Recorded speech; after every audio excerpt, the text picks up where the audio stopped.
free. Just search.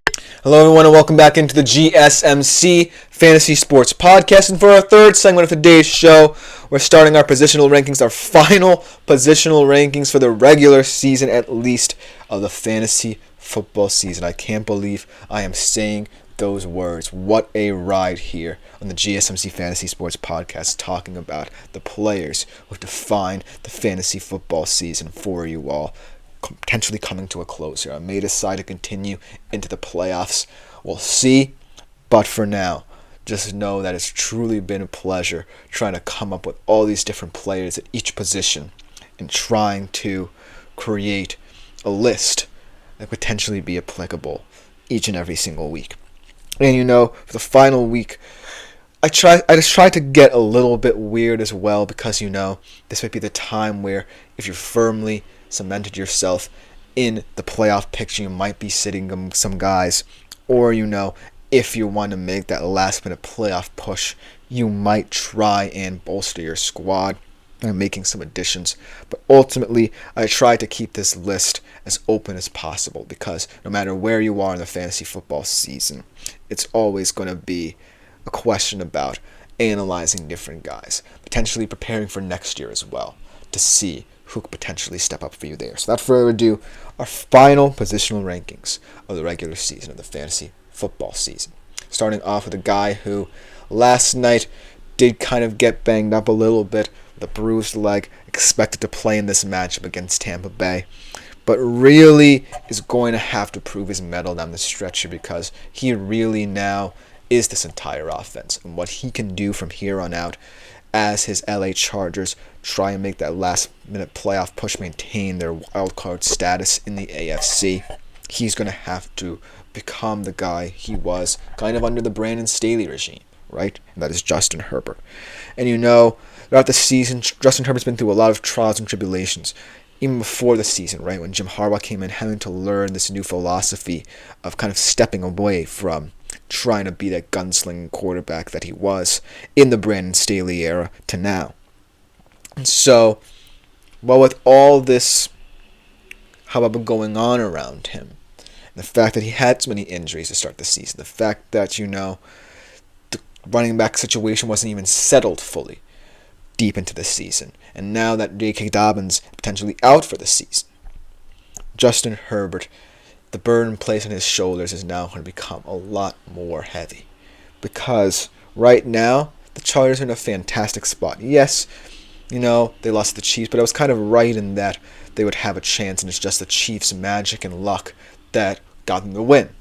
But ultimately, I want to see how he does in this matchup, especially because this Bucs team, they're also fighting for their playoff lives here, and their defense really isn't necessarily too bad or too good.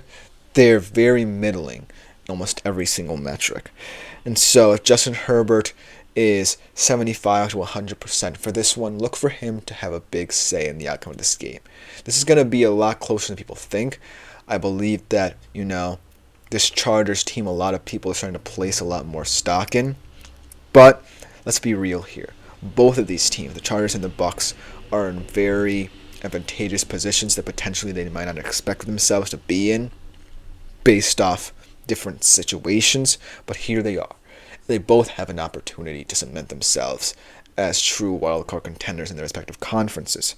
But the reason why I'm so high on Justin Herbert this week is because of the fact that he just feels like whenever situations are going awry around him, that he can step up and rise above them. And that's all you want in an NFL quarterback, even in this very odd situation that the Chargers find themselves in. And not for nothing, for what it's worth, I don't necessarily think that the Chargers get into the playoffs. They will be a threat. I wish they could be, because they really are an entertaining team to watch in many different rights. Maybe not most entertaining offense to watch at times, but still, I feel like it's going to come down to Justin Herbert's development and maturity. He's now been with two head coaches with two differing philosophies, drastically differing philosophies. But now he's in a situation where potentially he has to revert to the hero ball early in his career. And if he does that, then I slowly become a little bit more hopeful and optimistic about what the Chargers can do with him this season. But if he doesn't, then I really don't know which direction this Chargers team is going to head in. Because I still think this defense is excellent, but it's going to come down to the play of this offense that's really going to matter if the Chargers want to have a say in the AFC playoffs. But in this matchup, look for him to try and remain as efficient as possible, also proving he can still be the heroic kind of quarterback he was in that bygone Brandon Staley era. And the next guy I want to talk about, we talked about him a little bit before. How about Bryce Young against the Cowboys? This is another matchup where I think the Panthers are going to be right in the thick of it, because even though this Cowboys defense should feel they have the advantage in this one, and they most certainly could, I feel like what I said applies to every single player in this Carolina Panthers offense. They've been rejuvenated under Bryce Young, whether it be the running game with Chuba Hubbard. And yes, it's unfortunate, we'll talk about later, the Jonathan Brooks injury, but Chuba Hubbard has been admirable stepping in as the replacement for him. And you add in the play of this offensive line that's playing like it's never played before. And this is going to be a tough out for this Cowboys defense.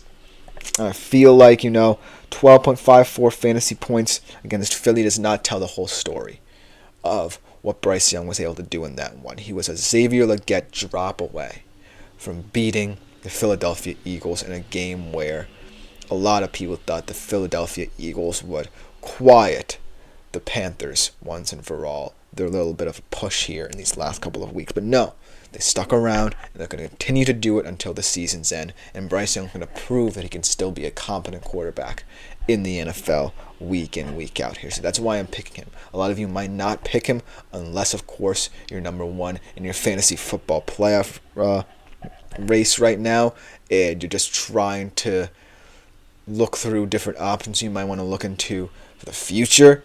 But right now, Bryce Young is a fun guy to look at and say, from where he was when he was benched to now, he could potentially be a player in many years to come in fantasy football circles everywhere. So that's why I'm really looking at him now compared to, say, at the start of this little run for him when nobody knew what he could be. So that's why I want to highlight him a little bit more now. And the third guy I want to talk about, also kind of in a slump right now, but ultimately this game could be his get-right game, and he has the easiest schedule in the entire NFC West, in my opinion, to get right as well. That is Kyler Murray going up for the Patriots. I wish the Seahawks had as easy a schedule as the Cardinals do in their last couple of games. He still had 17.96 fantasy points against Seattle. He had 2 touchdowns as well in that matchup, but he's still apt to make mistakes.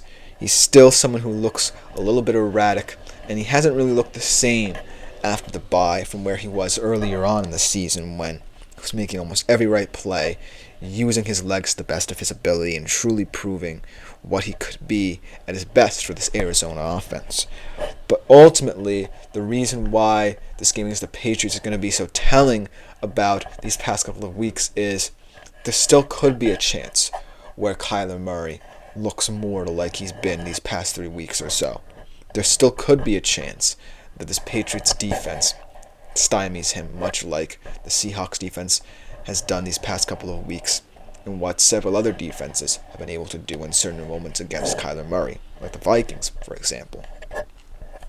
Ultimately, why I put Kyler Murray on this list is because I know he has the ability, and I know a lot of people are still on the fence about him and still might be making last-minute decisions about him. They might be going into the fantasy football playoffs with him on their roster thinking, well, how's he going to look down the stretch? And the answer is, this week's schedule certainly gives him the opportunity to right everything that went wrong these past couple of weeks for him. And so that's why you can't necessarily give up hope if you have him in your roster that he's not going to get back to the elite level he was at before the bye. And so that's why I feel like this time around, Kyler Murray is going to continue to prove that he is going to be a viable asset in the fantasy football players, and no matter what capacity you need him in. And that's why I have to pick him. And again, it's not like he was performing too badly these past couple of weeks.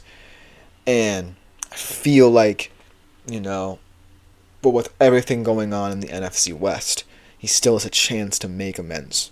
And so that's why Kyler Murray is someone who I'm actually very high on going into the fantasy football playoffs because of that schedule and because they know they're still in the NFC West race, which is most important as well because that will really bring out the passion in their play again against these weaker opponents. So that's why I have to slot in Kyler Murray here on this list. And last but not least, this one's a little bit ambitious.